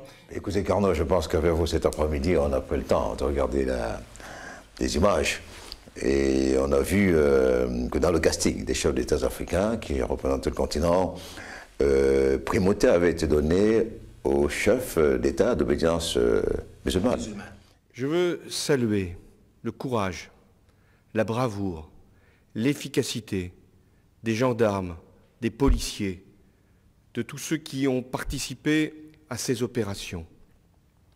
Je veux leur dire que nous sommes fiers d'eux, car quand l'ordre a été donné, ils ont porté l'assaut dans le même mouvement. Et le débat qui s'était focalisé sur l'affaire Mera, on avait reproché à l'époque au RAID de l'avoir tué, d'avoir abattu. Et je m'étonne simplement que cette fois, tout le monde salue le fait qu'ils sont allés au bout de la solution finale, qui a consisté à faire disparaître ces terroristes. Les manifestants sont partis de la place de la République vers la place de la Nation. Il y a quelques 3 kilomètres qui séparent ces deux places dans le cœur de Paris. Vous avez relevé que le 11 septembre 2001 constitue un marqueur historique par rapport à la lutte contre le terrorisme et aux nouvelles menaces qui se sont faites jour juste après cet attentat. De retour sur le plateau Sunset. Alors on vient de voir cette édition spéciale sur effectivement les attentats qui se sont déroulés au siège de Charlie Hebdo. Alors, autour de cette table, qui connaissait l'hebdomadaire satirique Charlie Hebdo avant ces attentats? Moi, je connaissais avant, lorsqu'ils ont caricaturé Jésus et le pape. Donc, tu connaissais? Bon, on ne connaît pas, mais c'est juste les réseaux sociaux, voilà. Et tout. Très bien. Uriel, je présume que... Ce serait une honte pour moi. Déjà, je veux dire qu'avant le 7 janvier, je ne connaissais pas Charlie Hebdo. En tant que journaliste, c'est un peu... D'accord, mais c'est honnête de ta part, c'est louable. Et toi, Fidji? Pardon, Edna? Oui. Non, je ne les connaissais pas. C'est après cet attentat que j'ai pu savoir qui était Charlie Hebdo. Mais le Français de France, l'Africain de France. Et Nick? Merci de me tendre la perche. Non mais oui, je connaissais Charlie Hebdo et il faut dire que moi j'avais déjà quelques problèmes avec Charlie Hebdo depuis quelques années. Depuis en fait la première polémique qu'il y a eu sur leur caricature, parce que je trouvais quand même ça assez déplacé. Liberté d'expression, oui, mais bon.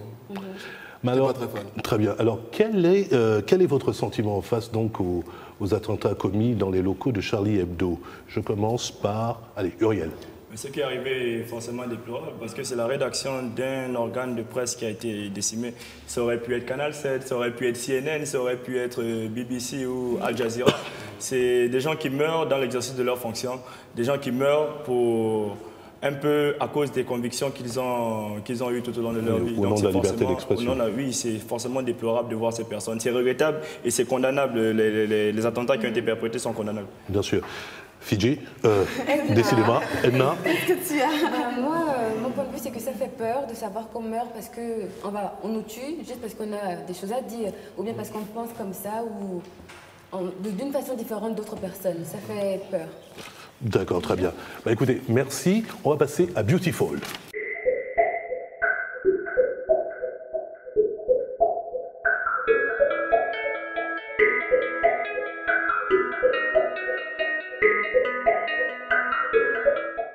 Alors, selon vous, de quoi s'agit-il? Il s'agit de la marque de café, il s'agit du Rassoul ou alors il s'agit de la fiente de bébé colibri? Bon, la marque de café, on n'est pas en Colombie, donc c'est pas ça. Donc il reste plus que... Dis-nous tout alors. Il s'agit du rassoul. Le rassoul est une terre argileuse, lavante, extraite des roches d'Atlas au Maroc.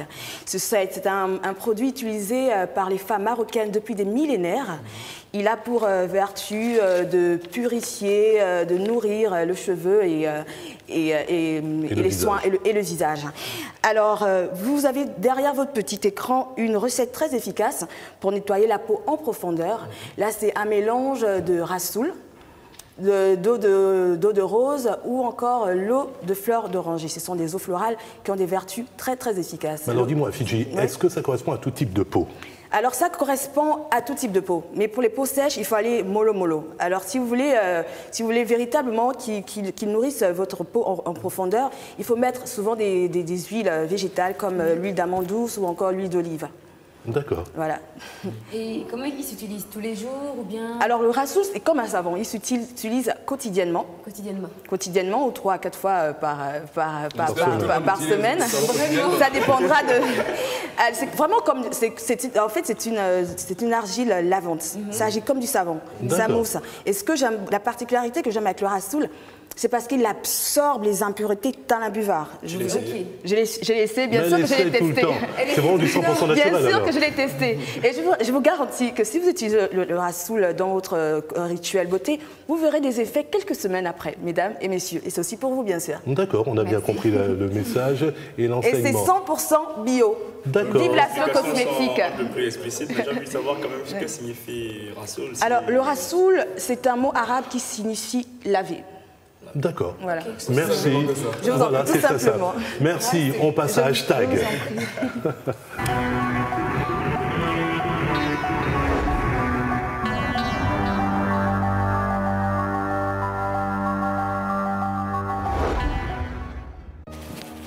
Alors aujourd'hui, messieurs et dames, je vais vous parler de Konga.com. Konga.com, qu'est-ce que c'est, Nick? Konga.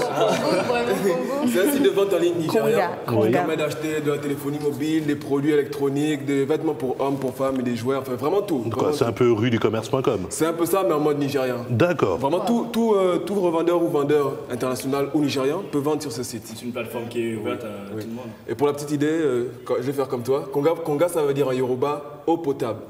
Eau potable. Donc aujourd'hui, on a navet et eau potable. Quel lien tu fais entre l'eau potable? Sim Shagaya, qui était le fondateur, a fondé ça parce qu'il voulait que les gens l'utilisent tous les jours, un peu comme l'eau potable. D'accord, c'est assez subtil. C'est subtil. Et pour revenir justement sur Sim Shagaya, c'est un Nigérian qui a fait ses études aux États-Unis à la Harvard Business School. Ça force le respect. Voilà, il a obtenu un MBA et après ça, il est rentré en Afrique du Sud. Il a travaillé pendant 10 ans dans les banques d'investissement et dans les nouveaux médias. Avant de se rendre compte que lui-même étant Nigérien, le Nigeria, c'est 160 millions de personnes. S'il vous plaît. C'est Internet qui ne fait que s'implanter de plus en plus. La téléphonie mobile qui est là. Il s'est dit, mais pourquoi je ne rentre pas vu que partout, enfin c'est un potentiel imaginable pour le e-commerce. Il est rentré, lui-même étant commerçant dans l'âme, et il a lancé ce site, après plusieurs expériences. Et au final, je peux dire que Konga.com a été lancé en 2012, mais le jour clé de Konga.com, c'est le 29 novembre 2013. Pourquoi ce jour? Pourquoi ce jour? Pourquoi cette date même? Alors ce jour-là, il a organisé des Black Friday. C'est des ventes flash promotionnelles, donc avec des prix cassés sur tous les produits, donc moins 50, moins 60%. Et ce jour-là, il a réalisé en un jour autant qu'en un mois de décembre.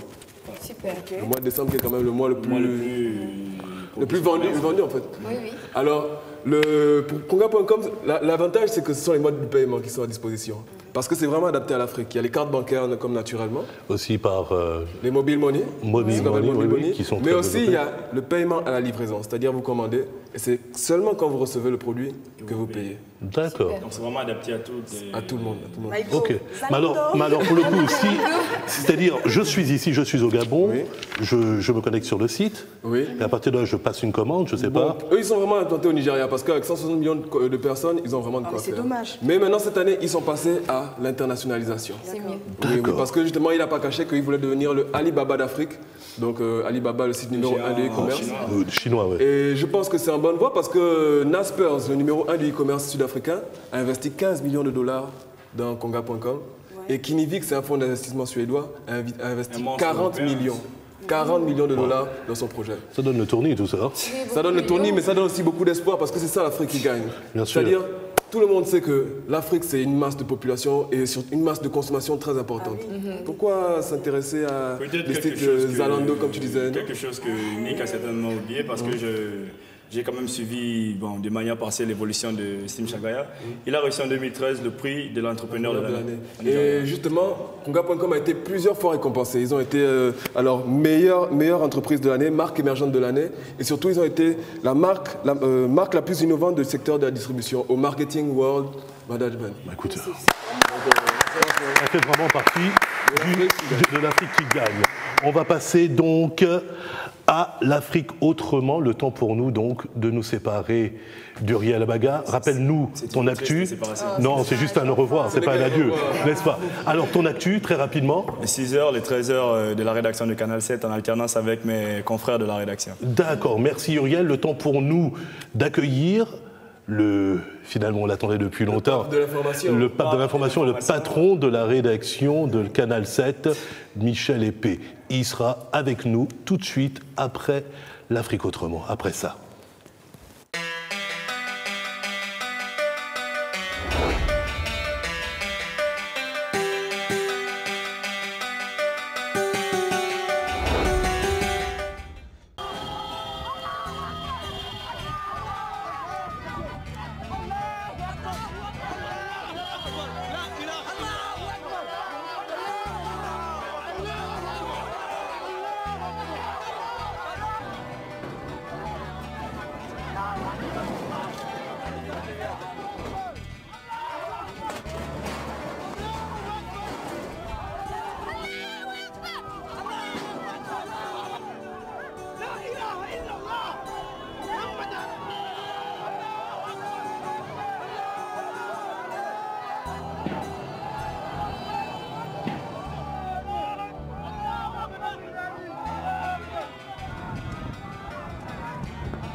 J'ai fermé le rideau, j'étais obligé. Je pouvais pas, Cabu, tous ces gens-là qui ont bercé ma vie, qui m'ont donné des goûts politiques, qui m'ont donné l'envie de voir les choses autrement. Putain, on les tue, quoi. Qu'est-ce que je dois faire? Je dois rester dans mon magasin comme ça, attendre béatement que ça finisse? Non, c'est pas possible.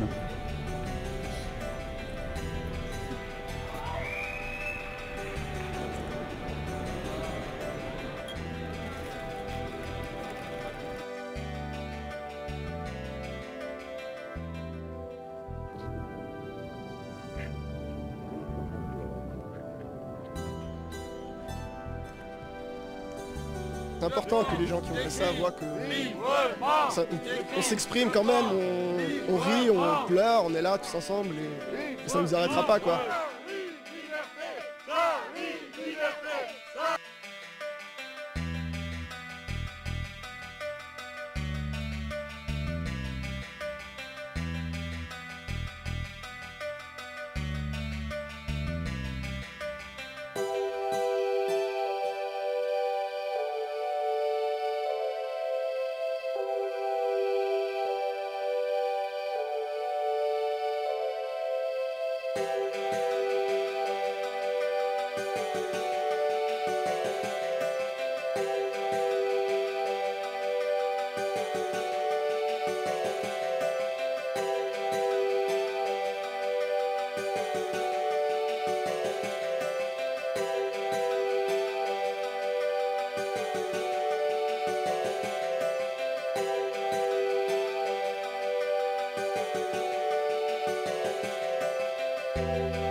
De retour sur le plateau de Sunset, nous ne sommes pas seuls, Uriel nous a quittés, mais nous avons la chance et le privilège de recevoir Michel Épée, le patron de la rédaction de Canal 7, mais aussi un homme de presse, travaillé longtemps à Jeune Afrique, un homme influent des médias. Alors Michel, merci d'avoir accepté cette invitation. Le plaisir est pour moi. Merci infiniment. Très bien. Alors, Michel, on vous invite aujourd'hui sur ce plateau face, effectivement, vous qui êtes un homme de presse, un journaliste avéré, et voire même aguerri, sur les événements qui se sont passés, donc les événements de Charlie Hebdo. Alors, la première question est la suivante. Que pensez-vous des caricatures qui ont été faites sur Mahomet, donc par rapport à le 7 janvier dernier ? Écoutez, je voudrais déjà dire, surtout aux nouvelles générations, que je fais partie des gens qui ont été façonnés dans le moule même de la liberté de la presse. C'est-à-dire que je suis entré dans la carrière en 90. À l'époque, il y avait la mutation entre le parti unique qui cristallisait un peu la pensée unique vers l'évolution vers les libertés fondamentales. Et je pense qu'avec 4 ans, avec beaucoup d'autres, on a été un peu les acteurs de cette période. D'accord. Donc j'ai la liberté de la presse chevillée au corps. C'est mon ADN. Et donc, fondamentalement, pour les questions à venir, je pense que vous ne serez pas suivi par rapport à mes inclinations. D'accord. Mais alors, concernant ces, comment dirais-je, cette caricature de Mahomet, ou même ces caricatures, parce qu'il n'y en a pas eu qu'une, alors, selon vous, est-ce du blasphème? Mais écoutez, c'est un débat qui a focalisé la planète tout entière et qui a aussi interpellé notre rédaction.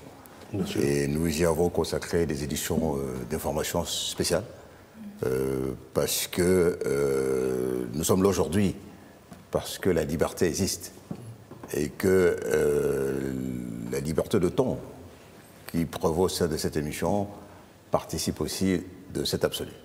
Bon, maintenant, il y a eu plusieurs interprétations. Est-ce qu'on peut rire de tout? Justement. La question fondamentale. Vous me tordez la perche, justement, Michel, parce que c'était la question que je voulais vous poser. Peut-on rire de tout compte tenu du climat actuel? Mais, écoutez, le débat est quelque peu délicat. La France, je rappelle que le marqueur historique universel 1789, qui a mis en place la charte même des droits de l'homme, qui est universelle aujourd'hui et qui existe dans toutes les constitutions mondiales. Et je pense donc que si on n'intègre pas dans le prisme de la compréhension des événements le fait que le fondement même de la culture française est basé sur la liberté. C'est-à-dire que c'est à partir de là qu'il faut enclencher le curseur pour comprendre les événements. Mais pour autant, est-ce que le centre de la compréhension de ce type d'absolu se situe à Paris ou à Bonn ou à Londres? Est-ce qu'on ne doit pas tenir compte des autres sensibilités, des nuances? Et je pense donc que le malentendu s'est focalisé à partir de là. D'accord. Nick, je vais rebondir, M. Epais, sur la Charte des droits de l'homme que vous évoquez, de 1789. Oui, oui. Je vais vous demander, surtout, en plus, je pense savoir que les fondateurs de Charlie Hebdo, vous les connaissez personnellement. Oui. Mais est-ce que la liberté d'autrui ne s'arrête pas au comment celle de l'autre? Oui, c'est pour ça que je disais tout à l'heure que la France étant le berceau de toutes ces libertés-là, et la liberté de la presse est la mère des libertés, comme on dit, et que la civilisation française, je dis bien française, occidentale aujourd'hui, son curseur se situe par rapport aux évolutions des libertés. Et que je peux imaginer que quand on est installé au sud du Sahara et qu'on est mauritanien, qu'on est sénégalais... Quand on est de confession musulmane. Oui, quand on voit 2 hommes qui se marient ou 2 femmes, je peux imaginer le tournis dont on peut être produit. Mais je pense qu'il faut apprécier justement ce débat par rapport au prisme occidental et par rapport au prisme français. Parce que, en fait, je posais la question parce que, sachant qu'ils ont eu, on va dire, une première alerte il y a 8-10 ans, continuer encore à faire monter la température, moi je trouve que c'est un peu de l'irresponsabilité journalistique, si je peux appeler ça comme ça. Fini, ils ont encore fait sortir. Écoutez, je vais rappeler l'histoire de Charlie Hebdo. Charlie Hebdo a été créé au début des années 60 par les historiens, Woleski et beaucoup d'autres, Camus et beaucoup d'autres. Ouais. Et que le fondement de la ligne éditoriale a été articulé autour du fait que c'est les spécialistes de la transgression, c'est-à-dire qu'ils ne respectent ni tout ce qui est sacré entre en contradiction avec ce que ces lignes éditoriales... En tout cas, les lignes rouges sont toujours derrière. Oui, donc ça veut dire qu'ils ont égratigné tout au long de leur parcours toutes sortes d'institutions, c'est-à-dire les divers présidents de la République française, de Gaulle jusqu'à François Hollande, n'y ont pas échappé, sans compter tous les autres. Mais je pense que le tournant qui a été pris de façon dangereuse a été fait en 2006, lorsqu'effectivement ils ont élargi leurs frontières jusqu'à caricaturer le prophète Mahomet. D'accord. Et à cette période aussi, c'est vrai que la classe politico-médiatique française a été divisée parce qu'il y en avait qui avaient appelé à la responsabilité, notamment les hommes politiques, en disant Liberté, liberté, mais il ne faut pas heurter les autres. Et je pense d'ailleurs que le pape François et tous ceux qui sont succédés au Vatican s'en sont fait l'écho, en disant effectivement qu'on n'a pas le droit, comme ça, d'interpeller et de rayer la croyance des autres. Bien sûr. Comme une incitation à la haine, c'est un manque de respect, c'est un mépris, mais vraiment. Mais alors, Michel, Charlie ou pas Charlie? Je vous ai rappelé tout à l'heure que moi j'ai l'ADN de la liberté chevillée au corps. Je le dis avec force. Je suis fondamentalement Charlie. Pour moi, on peut rire de tout. Mais je vous prends quand même, je prends le défi de dire que jamais, même tout en estimant qu'on peut rire de tout, je n'ai jamais manqué, que ce soit à des gens beaucoup plus jeunes que moi ou que ce soit mes aînés, j'ai toujours tenu compte de leur sensibilité, je les ai respectés. Moi, je pense que même si on est partisan de la liberté intégrale, il faut respecter autrui et surtout ce qui lui est sacré. C'est très important. Tout en étant un homme libre, un esprit libre. Bien sûr. Alors, Michel, une dernière question. Concernant la marche qui s'est tenue à Paris, quel est votre sentiment face à cette marche? Était-ce une marche au nom de la liberté d'expression ou une marche contre le terrorisme? On s'y perd un peu parce que ça fait polémique. Hein, exactement. Parce qu'il y a eu des chefs d'État qui se sont joints effectivement à cette marche. Et donc, ça a été relayé par différents médias. Beaucoup n'ont pas compris la place de ces chefs d'État, aussi bien de différents continents. Alors, une marche contre le terrorisme, contre la liberté, pour, pardonnez-moi, la liberté d'expression, quel est le sens de cette marche? Écoutez, je crois qu'il y a plusieurs leçons à tirer. La première leçon est d'abord le choc des civilisaons, dont je vais structurer dans mon argumentaire autour de ce que c'est que l'islam aujourd'hui. De mon point de vue, et en intégrant un peu la vision de la plupart des spécialistes, il y a deux types de courants musulmans. Il y a un islam qui est modéré, qui est soluble dans la vision laïque que nous avons un peu de nos sociétés, qui est humaniste. Bien sûr. Et puis il y a, qui prône la paix comme défi. Et puis il y a un islam extrêmement grégaire, violent, intolérant. Donc tout au long de ces journées, moi j'ai appelé à une clarification. C'est-à-dire qu'il faut que les uns et les autres puissent prendre position par rapport à l'islam qui leur tient à cœur. Ça c'est la première chose. Donc le deuxième islam, l'islam que j'ai évoqué, est en contradiction avec les valeurs occidentales. Et c'est un peu cet islam qui a été perverti par le patron de Boko Haram aujourd'hui, Abubakar Shekau.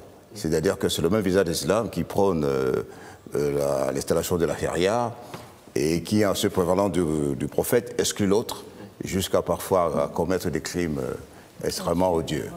Alors, la deuxième leçon que j'ai tirée de cet événement, c'est qu'il y a eu la consécration des valeurs occidentales, c'est-à-dire la liberté, et que le chef d'État français a fait la démonstration que lorsque les valeurs de la civilisation occidentale sont menacées, ils sont capables de se mobiliser et de faire front. Et c'est donc la démarche et l'explication que moi je trouve effectivement à la marche de Paris.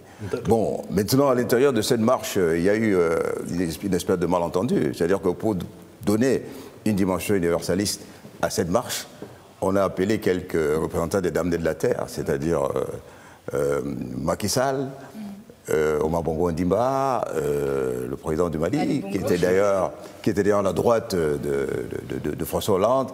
Et je pense donc qu'ils sont venus apporter leur caution par rapport à... Pour la solidarité. Je pense que le message est bien passé. Merci Michel. Vous restez avec nous.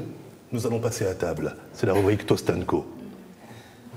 Avec Edna Maeko. Et on se demande bien aujourd'hui qu'est-ce que Edna Maeko va pouvoir fait pour nous. Vu qu'on est toujours dans la semaine et dans le mois de la Cannes, pour pas avoir un coup de barre, genre quand le téléphone il est à plat, vous allez faire des barres de céréales. Vous allez faire quoi? Des barres de céréales énergétiques. Excusez.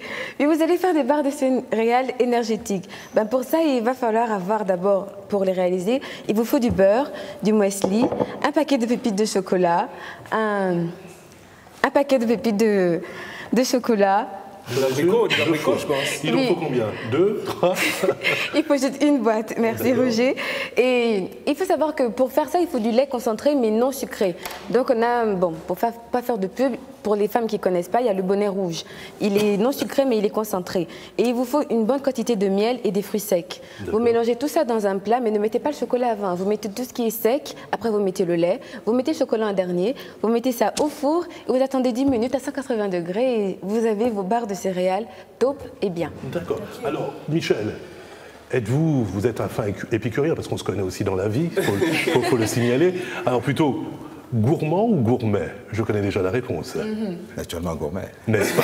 La messe est dite. Alors on va passer tout de suite. Merci Edna. Mais Edna, dis-moi, on te voit très souvent dans Sept à table. Oui, Sept à table. Mais alors, dis-nous-en un peu plus. Sept à table est votre émission de cuisine qui va certainement débuter d'ici là, mais vous aurez la version courte de 5 minutes qui sera présentée par un cuisinier qui vous fera des plats faciles à faire, qui prend pas trop de temps. Pour les gens comme nous qui rentrent un peu tard, on rentre tard à la maison, on veut manger vite. Donc il y aura ce Sept à table là de 5 minutes et bien sûr, vous allez me retrouver pour l'hebdomadaire d'ici là aussi. D'accord. Donc tous à vos fourchettes. Oui, tous à vos fourchettes. Très bien. Alors, pardon? On peut goûter? On va passer au blind set. On va goûter ça tout à l'heure. On passe tout de suite au blind set.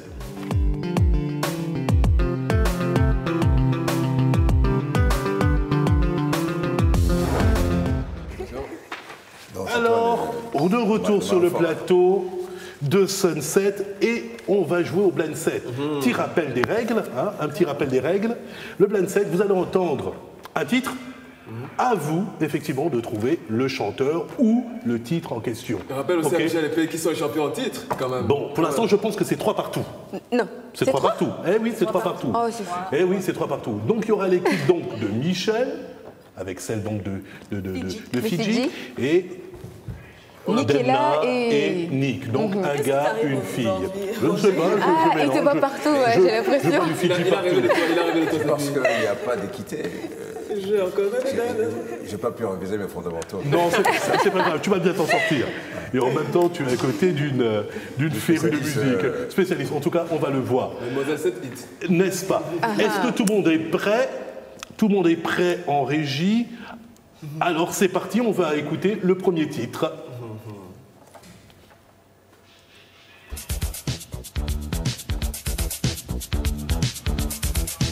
Michael Jackson. Alors on n'a pas de... Attention, on va voir le retour sans doute. Il arrive. Il arrive. Ah bah oui. Alors, qui?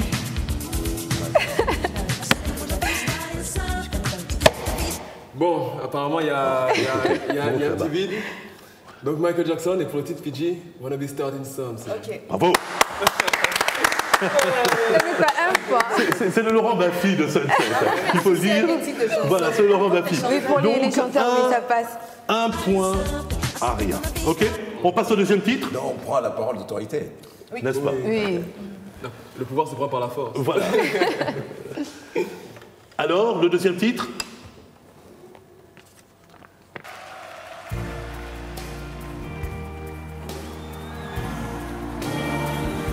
One More Night de Phil Collins. Bravo, un partout. Ah, super.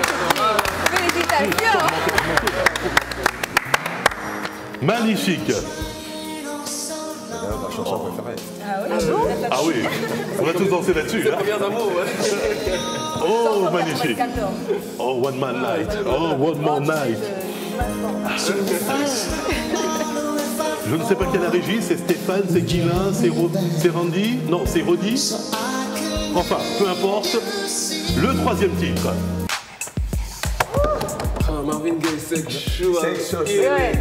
Qui veut dire Quoi, chaleur sexuelle? Bravo. Non, c'est pas lui, il n'a pas donné le titre. Il a donné le titre, il a dit sexualité. Eh oui. Direction sexuelle, monsieur. Oui, monsieur. Oui, monsieur, je suis champion en titre. Oui, monsieur. 2 à 1. Oh, grand morceau. Ah oui. Qui n'a pas aimé ce morceau? Marvin Gaye. D'ailleurs, il a été victime de l'intolérance religieuse. Oui, Exact. Il a été assassiné par cause de cette chanson, d'ailleurs. Charlie avant l'heure. Le 4e titre. Alors tout le monde connaît ça. Madonna. C'est même le 5e titre. Alors, Madonna. Bah oui, c'est Madonna. Je veux dire, moi. Vas-y. Magnifique. Ah non, non, mais Roger, tu avais dit que Je n'aime pas le jeu. On ne peut pas se départager le point. Non. Donc c'était le 4e titre. 0,50, 0,50. Non, mais ça, on bouffait dans la braille, c'est pas juste. Si on bouffait dans la braille, c'est pas On passe au 5e titre. Olivier Ngoma. Mouette. Non. Adia. Non. Mais on accepte. Non. Mais on accepte parce qu'elle a donné déjà. Oui, elle a le déjà titre. dit Voilà, c'est le chanteur. le titre, la chanson. Donc c'est Olivier Ngoma. Et le titre c'était Saga. Eh oui. Saga. Eh oui, une pensée pour Olivier Non, Ngoma. Saga Africa, c'est Pose un peu, Oli. Yannick Noah. Yannick Noah, oui, c'est vrai. C'est parti. Oui, c'est Glover. Darling, faisons la En ce temps de guerre, j'ai tenu à apporter un peu d'amour. J'ai tenu à apporter un peu d'amour avec les Poetic Lovers. Bravo. Les Poetic Lovers.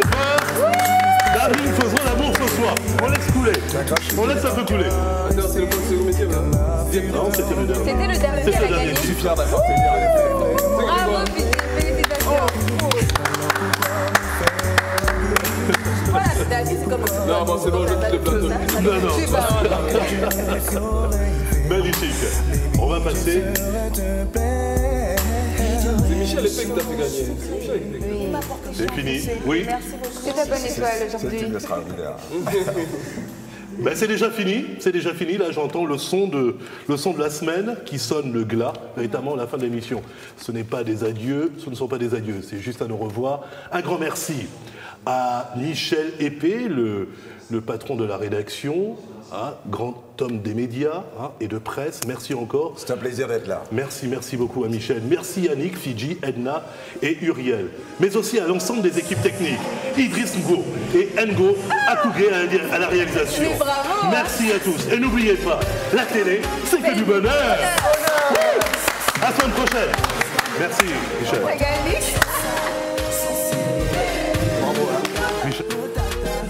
Tu vas finir au Malango. Les panthères sont venus en mission. Ce soir on ne fait pas de cadeaux, on est venu pour gagner, te pose plus de questions. Le feu dans les pieds, Tu viens car tu ressens la pression. les mains dans les airs parce que nous sommes des gagnants. Et là pour la canner, pardon laissez-nous jouer nos cassettes.